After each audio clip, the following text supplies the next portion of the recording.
Obviously, we're excited about our second scrimmage exhibition here. Playing somebody else before we get started for real here against obviously a really good Cincinnati team. So glad Cedarville. I think Pat had talked to me for a couple years about playing, and we always want to play Ohio schools in this exhibition. It's something we really want to do. We had kind of a unique situation last year with a former coach, but we're excited about playing another Ohio school. I think we'll typically play one, and it'll be a different one every year.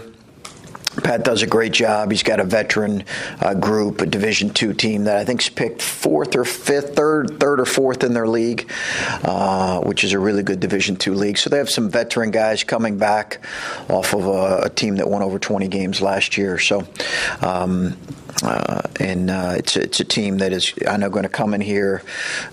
He told me that they sold, I think, 1,500 tickets in less than an hour, and maybe we gave them another 1,000 or so. So it's been a great thing for their school. They'll come in here and play with tremendous energy and passion, and Pat does a great job. So we're looking forward to tomorrow night. Everyone, as I said yesterday, is relatively healthy outside of Musa. That is before practice gets started here today. All right. If you know that they're going to come in and play hard and all those things, you said yesterday, like in the Louisville scrimmage, that when Louisville really turned it up, that's when you learned some things about yourself. Are you interested to see then how you guys are going to respond to some of that, and will that tell you a few things about what this team might look like this year? I probably ask me afterwards, and I'll know more. We're preparing, we're trying to prepare our team for a little more than what we did in the Louisville game, although that's a little bit tricky. But we're just trying to go through a little bit more of what a pregame day experience will look like. In terms of scouting, but it's not going to be exactly like it would be against Cincinnati. But I think the thing I'm most curious about is how will so many of our young guys play with people in the stands, people watching, just a different environment than what they've had day-to-day practice. So I think I'm probably most anxious about that. Are there things in these scrimmages or these exhibitions that do play out over the course of a season? Like, I look back last year and you guys turned it over 21 times. And that was the first thing you talked about. And then obviously you struggle with that. Are there things that you found that are common in exhibitions that you can identify will be issues throughout the year? I don't know that it's. I think you get some insight, but I don't know that it's a trend necessarily until we see it for a number of games. It's an interesting stat you threw out there about the 21 turnovers, because that obviously was a bugaboo force last year. So we'll see. But our rotation, we're going to play a lot of guys, so I think we're going to have a lot of mistakes given our youth, and we're going to have to teach through that and play through that, and part of that will be turnovers. But I'm interested to see how committed our guys are to playing the way we want to play. That's probably the biggest thing we're looking at. How committed are they, whoever enters the game, to playing the way we want to play on both ends? Hey, Chris. Hey. Players a moment ago mentioned four numbers, and I think I remember them: 8, 12, 15, and 193. Mm-hmm. And you have made a point of drilling those numbers to your players. Can you go over of why you decided to go that route? Obviously, there's some thoughts and motivation behind it. Take us through why you wanted to do that and what you think you'll get out of it. Yeah. I should have told him that stays within our locker room. So who volunteered that up? Dwayne? Okay. Okay. All right. I'll find out who that was. They're readily known benchmarks that you guys set with such, Yeah. That it's just a reminder for us as much as anything. It's a reminder for all of us that go in and out of our locker room. Did he explain what the numbers were? He did. Okay. Okay. Yeah. So it's just a reminder to us about how we're trying to improve in specific areas, and obviously a couple of those numbers we don't touch until we're into December and we have conference play. But there were certainly a lot of good things that came out of last year, but there were some things that all of us have to do a lot better, and we recognize that. And that's the challenge in front of us, and that involves our turnover percentage and our league record, and obviously our overall losses. So. It's just a reminder on some things that we're trying to intentionally be about getting better on a day-to-day basis. So as much as anything. Chris, you mentioned yesterday that when you were talking about the fans that you'd like to see or like to be able to put Caleb in different spots on the floor. Maybe you don't want to say where in particular, but can you just expound on that a little bit? Where would you like him to maybe expand his offensive game a little bit, and what areas would you like him? I think like he did last year, the perimeter for one, obviously, and not just being a shooting threat, but that's part of it for sure. I think moving him around is going to be critical for us, and that's going to be critical throughout the season. We talked about it a lot, the fact that and I just talked about it with these guys, that it's really hard to against really good defensive teams, just to shove the ball down the post, and it puts a lot of stress on your offense. So we need to be able to do some things and move him around and utilize his passing, his shooting. He's a very willing passer, as we all know, but I think he continues to improve his accuracy from behind the three. I think those numbers will increase both in attempts and makes this year. We've seen that he can obviously score in the post, and he was a pretty good three-point shooter last year. Has he developed at all mid-range jumper, and do you foresee him at all being someone who could catch it, mid-post or short corner and then get to the basket from there? I think so. I don't know that, that's been a huge focal point for him. Is he's a pretty good mid-range shooter, but I think for him, we've worked on him attacking some closeouts when guys press out on him and try to take away his three. We've worked on him being able to catch and shoot off a little more movement this year, which is always a challenge for a guy that's as big as he is. Those are primarily the areas. Him making better decisions with the ball as a playmaker sometimes is critical. So that's the ways we're looking to utilize him, more face in the basket, but he's always going to be obviously a low post threat, and we're going to try to get him angled scores. Your first couple years here, there haven't been a ton of preseason expectations in the sense, you haven't been a preseason top 25 team. Now you're in both polls, that freshman class coming in that we've talked about a lot. I'm just curious how you handle those kind of expectations with this team. Do you talk about the rankings? Do you, bring this up at all, or do you put that off and then wait till later to kind of address those things? Yeah, I've never in my career talked about preseason rankings, not once.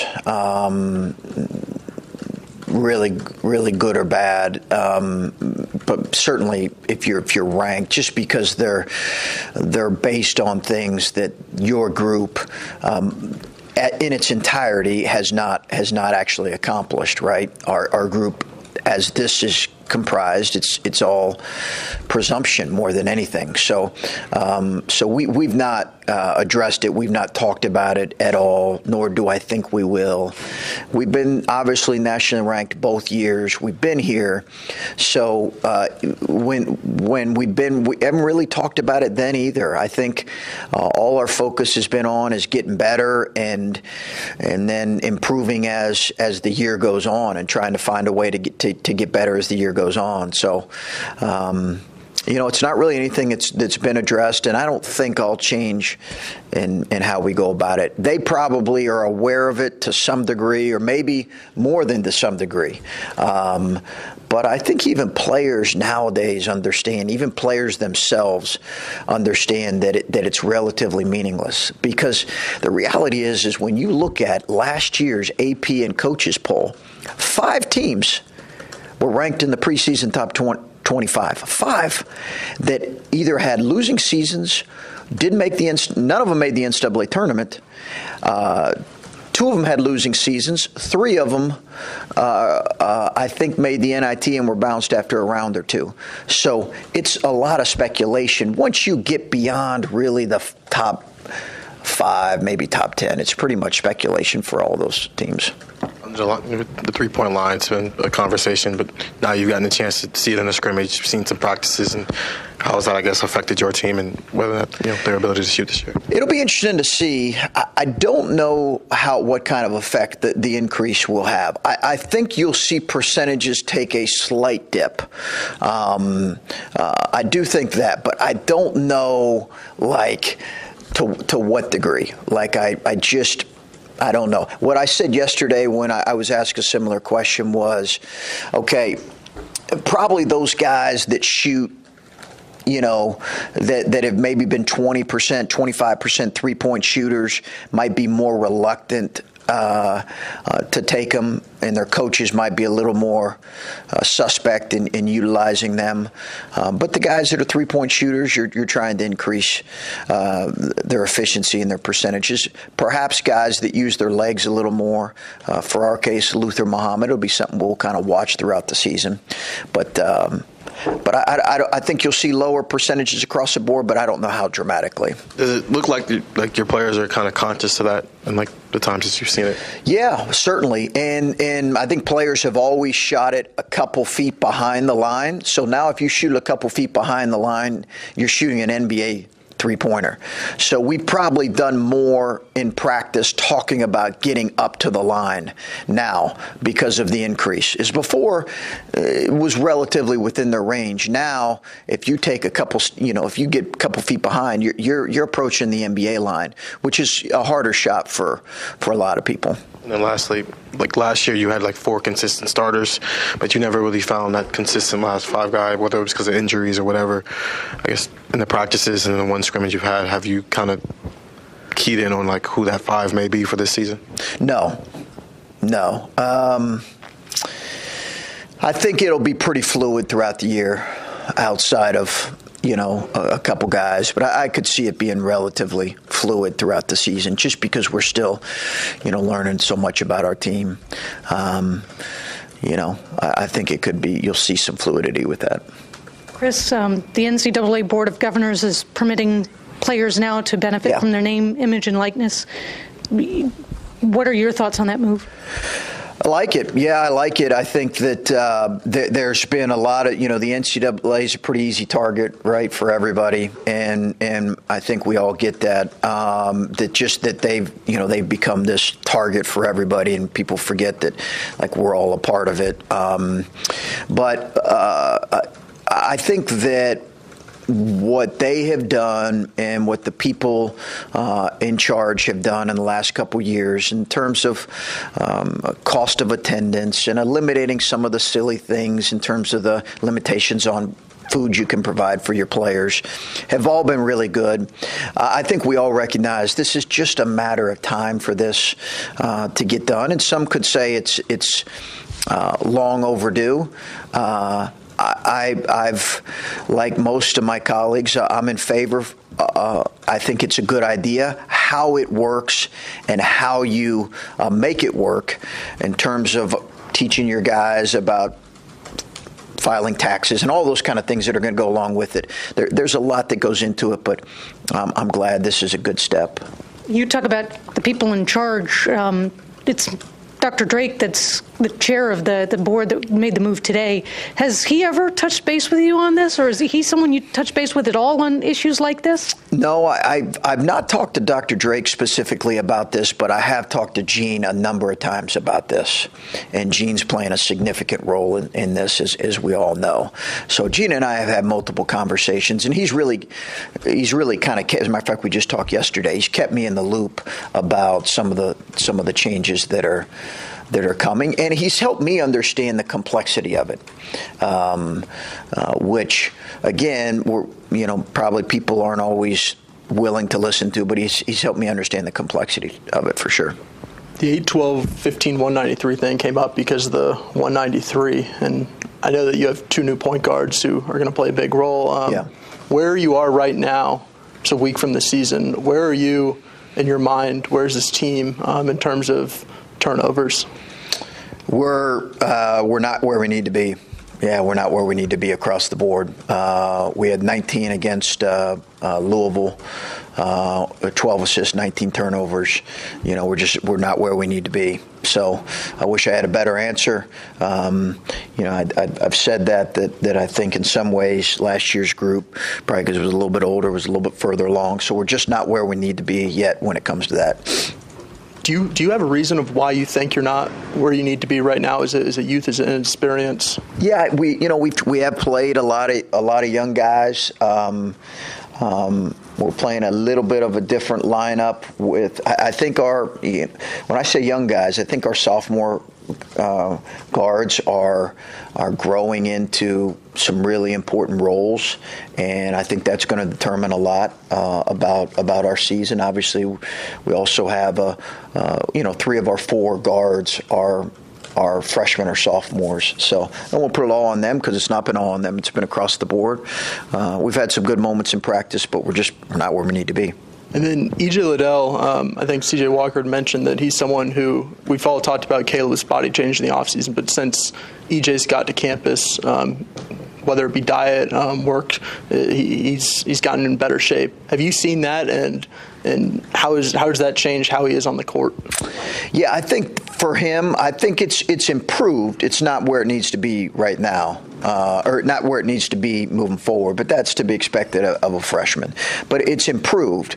But I think to say that he's somehow, met where he wants to be, where we want him to be, that's not accurate. He's got to continue to grow in that area of conditioning and fitness level, which is tied into his body. But he's done a great job here in the last couple of weeks, just taking steps towards that. Coach, is there anything you do, dawn of a new season, ritually, superstitions, things you do, like when you're ready to finally go for a new one? Other than, hit CVS for my supply of Tylenol PM, that's go to get a box full of that. Not really. It's funny you say that because my wife and I have actually talked about, we should have a, breakfast the morning of our first exhibition to start the season, and then, I'm usually rushing in to try to get film work done. But no, we haven't. We actually we did talk this morning about my daughter potentially starting.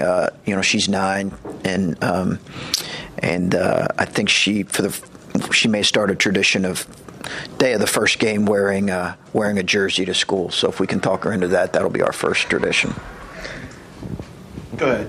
What has you most excited about a new season? I just think the little bit the unknown with the number of new guys that we have and how you implement them, probably not unlike our fans, even though I've had the benefit of seeing them for 23 practices. I just think the excitement of seeing those guys in real competitive situations is what gets us gets me most excited, and to see some of our that's probably number one. Number two would be, how do our older guys lead in this really challenging early stretch of the season that we have. So you just don't know as a coach, so you're anxious and anticipating that. I want to ask, in your coaching career, either a head coach, assistant, have you had a situation where you've coached brothers, who grew up together and everything, and is this the first time that's happened? And is there any kind of a challenge involved in that, or a communication thing that, or are they just two guys on the team that just happen to be on the same team? How does that all work? One time in my career, and I believe it was my first full-time assistant, and I just thought of this as you asked this because I had forgotten this actually. My first full-time assistant spot at Geneva College, we had a couple, I believe it was the Jacobus brothers, if I can remember correctly. And that was the only other time I coached brothers. brothers, and it's unique. It's unique. They have a rapport together, I heard Caleb yesterday coaching up Andre after Andre committed a turnover. And I was like, yeah, there you go, little bro. Good job. I was really proud of him for that. Last year I heard, Andre kind of coaching up Caleb at different times throughout the season when he got frustrated with various things. So they have a real connection. They're really good kids, and they just have a bond. It is different. Now you don't coach them necessarily any different, but it is different than there's just a bond there that brothers have. We all have siblings in here that's unique and fun to see.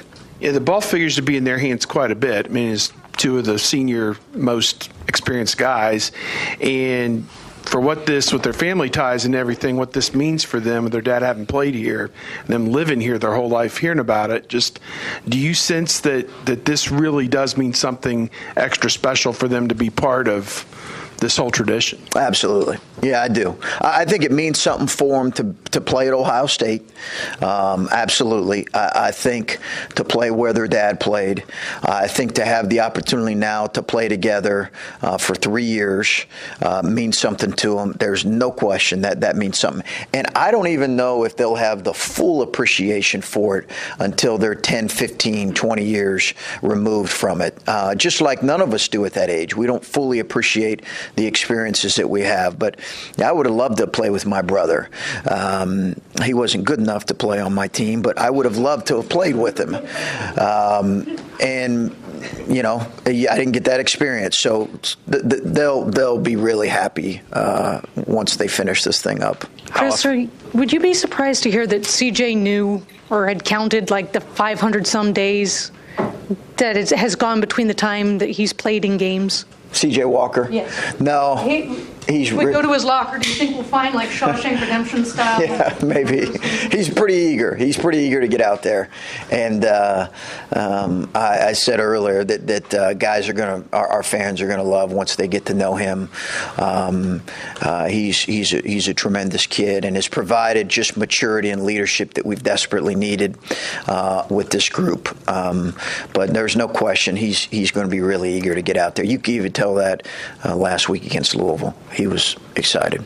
So do you remind your brother that he wasn't good enough to play on your team? Oh, he knows. He knows. Yeah, he's well aware of that. He's good in other things. I can't really name what those are because I'm not sure, but he was good in other areas.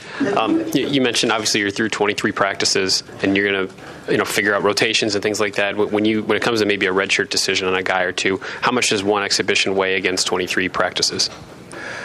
Say that again. As you're trying to maybe decide on a red shirt for a guy, how much do you weigh what we'll see tomorrow night in one game compared to 23 practices that we have? 23 practices, way more. And I don't anticipate right now redshirting anybody unless something unique happens. But that could change, but I don't anticipate that. But way more than what we've seen in 23 practices. Going back to CJ Walker for a second, just what should people expect from him in terms of running the point and kind of how he may be different than what you guys have had in the past or similar? He's a plus defender like C.J. Jackson was. Sometimes people forget about that. C.J. was a plus defender, could really, pretty highly detailed, really competed on the defensive end. I think he's got to get to where he manages the game better than what he did at Florida State. His assist-to-turnover ratio wasn't as good as he wanted it to be. I think that's critical for him. He's capable of getting in the paint in a lot of ways. He's capable of making shots, although he's got to continue to improve in that area. He's just done a good job playing with a lot of pace and leading our group in daily practices. And kind of DJ provides a different element with his kind of burst. So it's good to see that change of pace a little bit with both of them. And I think he's helped, having been in his third year of college, he's helped some of those young guards. And I don't put it's not just DJ, but I think he's helped Dwayne and Luther in some of those areas as well. What's your brother's name? John Michael. John Michael. He's 12 years younger, but if we were separated by just a year or two like the Wessons, he still would not have been good.